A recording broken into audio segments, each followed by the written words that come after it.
Magandang araw sa lahat ng aking mga kababayan. Ayan, talaga namang ngayon nakikita nyo kasama natin si Mama Hanelet kung saan nandito po kami sa The Hague pa rin at napagbigyan tayo ng pagkakataon na makasama siya ngayong araw na ito. Kaya ma'am, thank you so much at kumusta po yung inyong pag-visit? Ilang days na po kayo dito? 25 yata kami. 25 kayo dumating. 25. Oo. Kumusta naman po kayo nung nakita? Na-visit nyo na si PRRD, di ba? With Kitty? Pagdating niya dun sa ano namin, nagyakapan kami tatlo, tapos sabay kami ni Kitty kumanta ng happy birthday sa kanya. Oh, wow.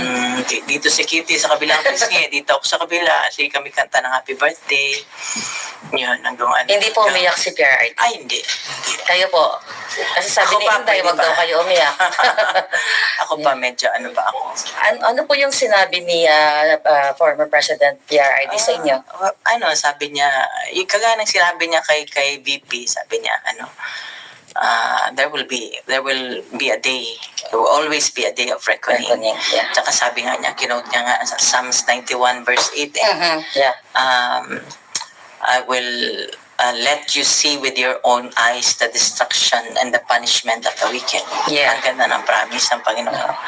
So very positive po si PRRD. Ano yung parang pinaka-importanting mensahe niya sa inyo nung time na nag-visit kayo sa kanya? Nung kinwentuhan ko kasi siya kung ano nangyari sa labas, sabi ko, ikaw na ayaw mong ipaalam, ayaw mong magpa-istorbo tuwing birthday mo, natutulog ka lang. Ngayon buong mundo ang nagsa-celebrate ng birthday. Birthday niya. So, tuwang-tuwa naman siya. Oo. So, masaya siya. Nagbanggit ba siya na, like personal messages sa Pilipino, mga kababayan natin? Sabi niya, salamat sa suporta at sa pagmamahal. As usual, sabi niya, mahal niya ang lahat ng ang mga Pilipino sa buong mundo, sa Pilipinas at sa labas ng bansa, saan mang parte ng bansa, mahal niya. Yan naman talaga imiski na ng presidente siya, mas minahal pa nga niya ang Pilipino at ang Pilipinas. Yeah. So, ako po talagang nag-travel din ako para ma-witness talaga namin yung pang-aapi sa family ninyo. At lalo kay Pangulong Duterte. Kitang-kita din naman namin, million tao talaga ang nag-support sa inyo. Pero ako po ay bilang isang just an ordinary citizen, marami din lumalapit kasi sa akin ng mga tao. Minsan nagpe-pretend na they are connected with you or I don't know, may mga nung kahapon sa ground nandoon ako, may mga pinaparating sa akin na mga information na may mga taong nangihingi ng tulong in behalf of your family. Inaalaw niyo po ba 'yon? Hindi. Pakiusap ko lang kung sino man ho kayo, huwag niyong gamitin ang pagkakataong ito, ang trahedya namin. Kung kayo ay sadyang nangangailangan sa buhay, parang awa niyo na ho, huwag niyo ho gamitin ito. Dahil kami ho bilang pamilya, si VP Inday, si Congressman Pulong, si Mayor Baste, hindi ho kami hihingi ng tulong o financial na tulong sa ibang tao. Kami ho, kung kinakailangan naming umutang, yun ho ay gagawin namin. Merong nagkwento sa akin. Maraming lumalapit kasi alam nila, desperado kami, di ba? Yeah. Lumalapit sila na ganyan. Sabi ko, kung kaya mong gawin, bakit hindi mo na lang gawin? Bakit, maraming mga kwento, mga storya. Sige, kung kaya mong gawin, gawin mo na lang. Yun ang ano ko. So pakiusap ka lang. Yung totoong nurse, alam mo, natulog sa bahay namin, Maharlika. Yung totoong nurse na nag-aalaga, ako nag-interview nan, before pa siya naging presidente. So sa bahay namin niya natutulog, sa sala namin natutulog, nag-aantayan kay PRD kung kailan siya tatawagin. So, yung totoong mga nurse hindi nagsasalita. Kami may group chat kami ng kasama ng mga nurse na nag-aalaga siya, nagre-report sila sa akin kung ano. So, yung totoong nurse, hindi iyan nagsasalita. Code of ethics siya ng nurse na hindi ka dapat magsalita. Disclose sa iyo. Nagtatago yung totoong nurse. Kung nagpapanggap ka na ikaw nag-aalaga, nag-nurse ka, parang mahiya ka naman. sa totoong nurse na nag-alaga, nagpupuyat sa kanya.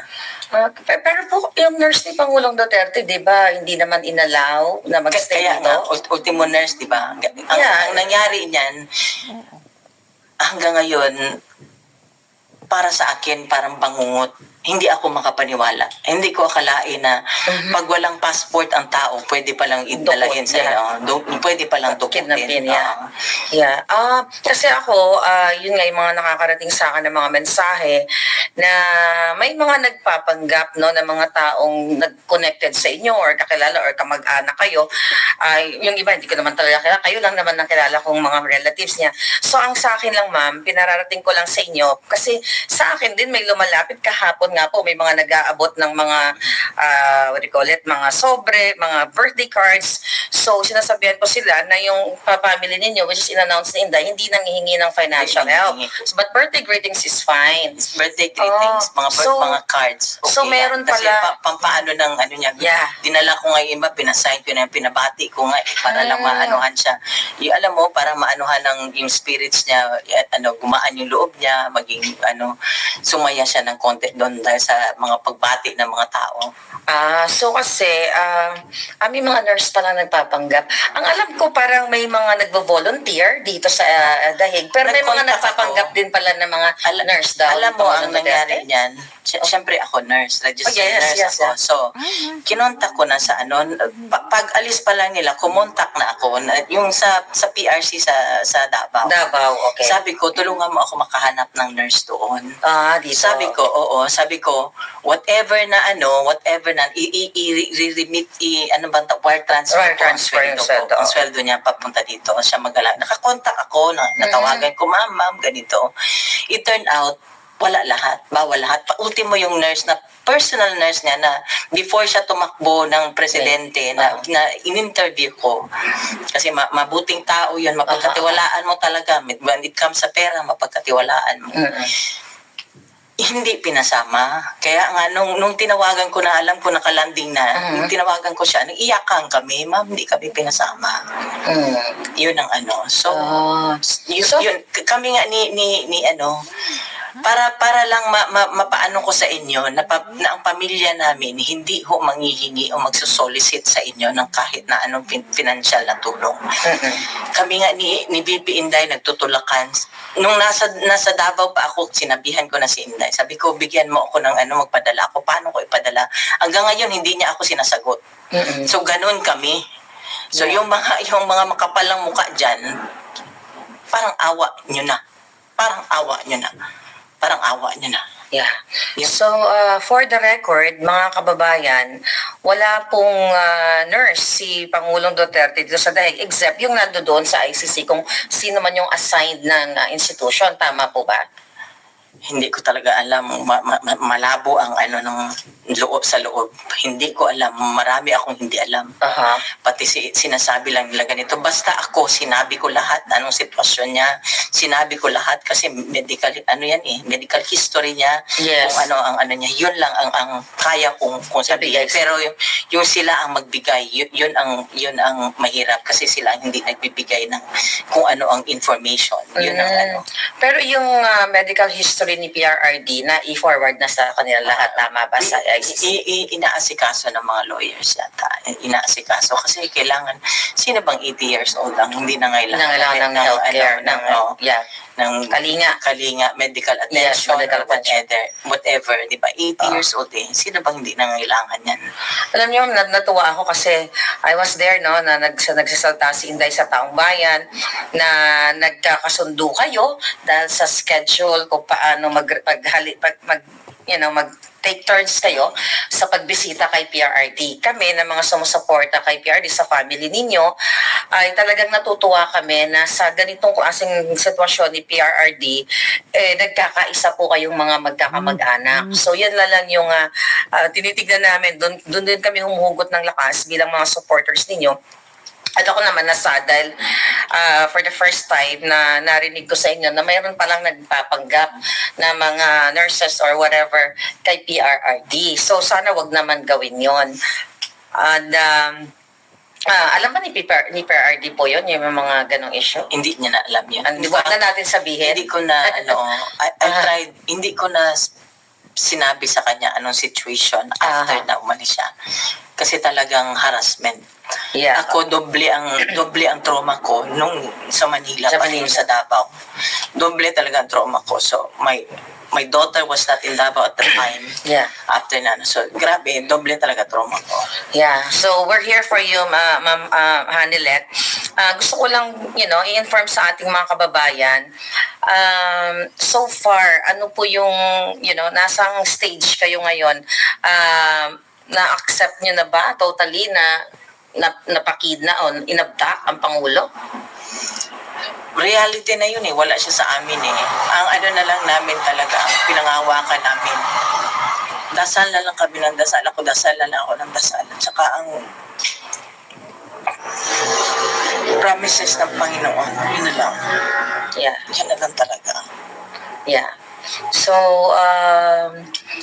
sana po talagang lakasan niyo yung loob ninyo kasi nakita niyo naman na milyon-milyong Pilipino ang nagmamahal sa inyo. May mga death threats po ba kayo so far? May So, mga wala naman. Wala naman. Pero yun na nga, marami sila kami lang Yeah. Sa Pilipinas po ba yung mga, I believe, 'di ba, parang medyo tinakot kayo noon, nakakasuhan and everything. Then later on, niretract inurong nila. Ang bahay namin, susulungin daw. Kaya hanggang ngayon, ever since na dumating ako galing from Manila, hindi ako nakakatulog sa bahay namin. Oh my Kasi God. sabi ng ko, papalipat-lipat ako. So, I spared my daughter from such. And then, yung isa ng maliit na bata namin, ko muna sa iba. Pinatira ko muna sa iba. So talagang nagdulot ng traumatic experience yung nangyari sa inyo. So paano niyo po nilalabanan yung ganitong klaseng feelings, emotion na may takot syempre at yung mga pagigipit na ginawa talaga not only sa inyo, lalo na kay PRRD na na-witness niyo po talaga, ma'am. Alam mo, ito na lang inaano ko, Marlica. Tao lang sila, may Diyos kami. Yeah. May Diyos kami. Yeah, tao lang sila, may Diyos tayo na nagbabantay at mag-ghost ka. Mag-ghost ka sa kung ano man ang Sabi nga ni PRD, this is only temporary. Yeah. So, I hope talagang mapauwi na natin si PRRD. So, yung mga lawyers naman, ginagawa naman nila yung dapat nilang gawin. And very positive po ba si PRRD nung time na nanonood kayo sa loob? Sobra. Mas, siya. Hindi mo basta-basta Nagjo-joke pa rin siya, ma'am? Nakasmile pa rin siya. Nakasmile pa rin siya. Kasi pa rin niya yung kasi may mga guards doon Aha. So, all my friends. Mga friends na yung mga guard, talagang parang yung pagiging ni Pangulong Duterte palabiro, na-apply niya doon sa mga guard. Saka mas siya nung nakita mo nung during the time doon sa Villamor. Yeah. Di pa ni Kitty ang emotional. Siya, kung kausapin niya yung mga hindi niyo ako kalaban, Adre. Oo, narinig Sabihan ako niya pa, hindi niyo ako kalaban. Ganun lang niya, Adre, ikwento, makinig ka. Ganun lang Pero ma'am, ano yung feeling, ano yung nakita nyo dun balik tayo dun sa Villamor na, yung mga polis ba, talaga bang parang sila, yung gusto nila yung ginagawa nila na gipitin ang kanilang dating, Hindi ko alam kasi Commander-in-Chief? it's masyadong subjective yan Sila na yan Pero Kasi may mga lumalabas sa video na yung ibang mga polis, may lumalabas lang na pero still nandun sila, di ba? They implemented it. Yeah. Tumulong sila. They're part Tumulong of the sila. they're accomplices sila ng pagginap niya.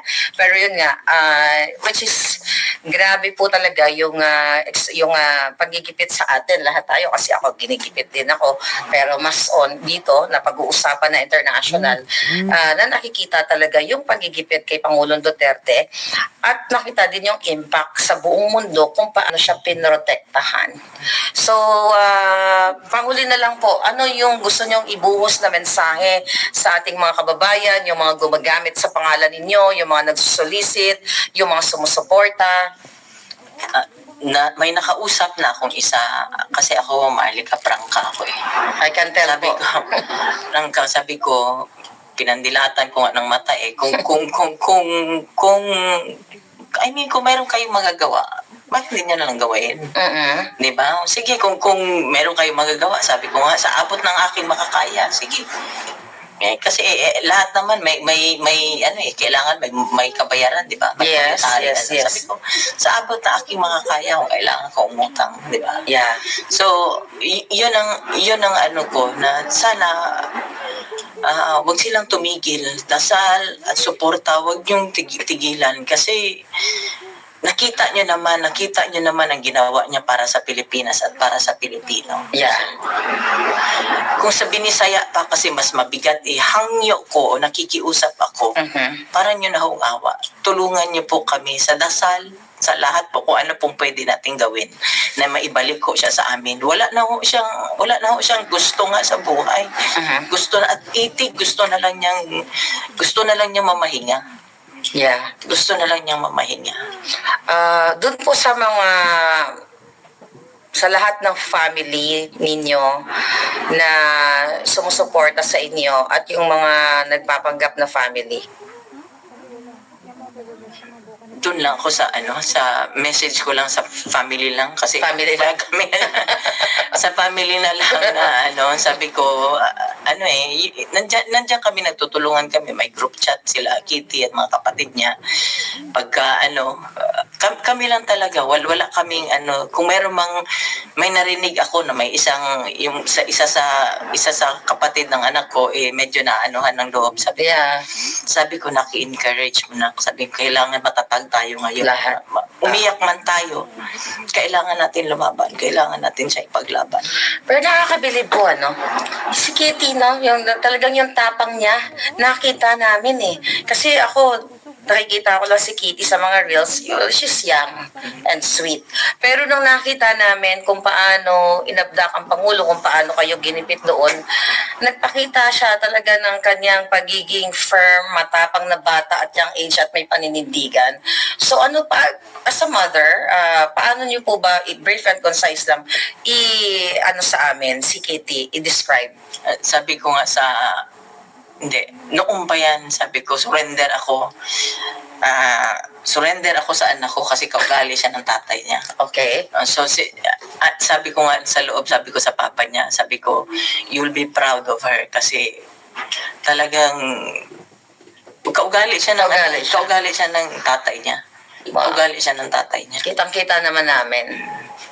So, ayun. So, sa mga sumusuporta po sa inyo, ma'am, sa lahat ng mga taong hanggang ngayon patuloy na nag-gather, nag-celebrate post-birthday ni PRRD, mensahe niyo po, panghuli na lang.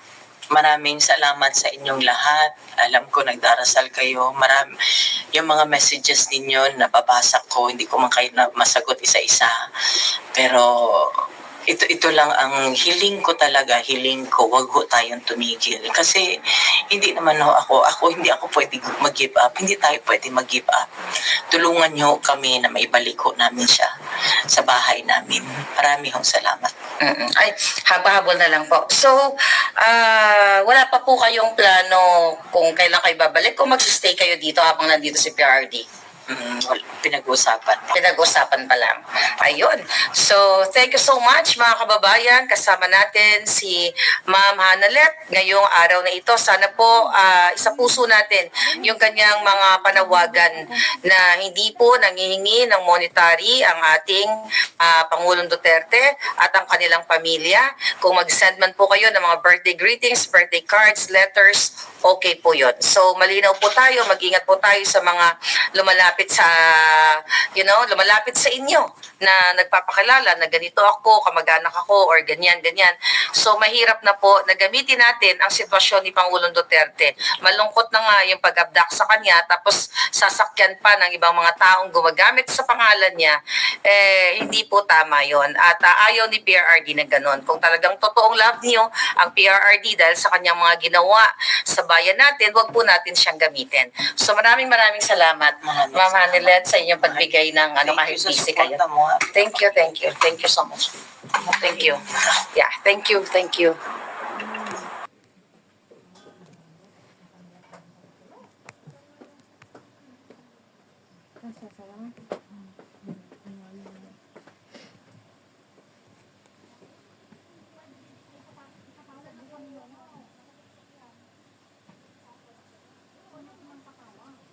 Ayan guys, live chat po yan ni Madam Maharlika. Hindi po ito live video, but this is a stream ad. Ayan. Stream video record. Isusuot ko na nga. Stream live 25 Mga minutes. damit mo, hindi ko na So, okay. Kaya nga. Ay, ano pala siya? Oo, yung nga, stream live video pala. Grabe na big. Live with handle it. Ay, okay.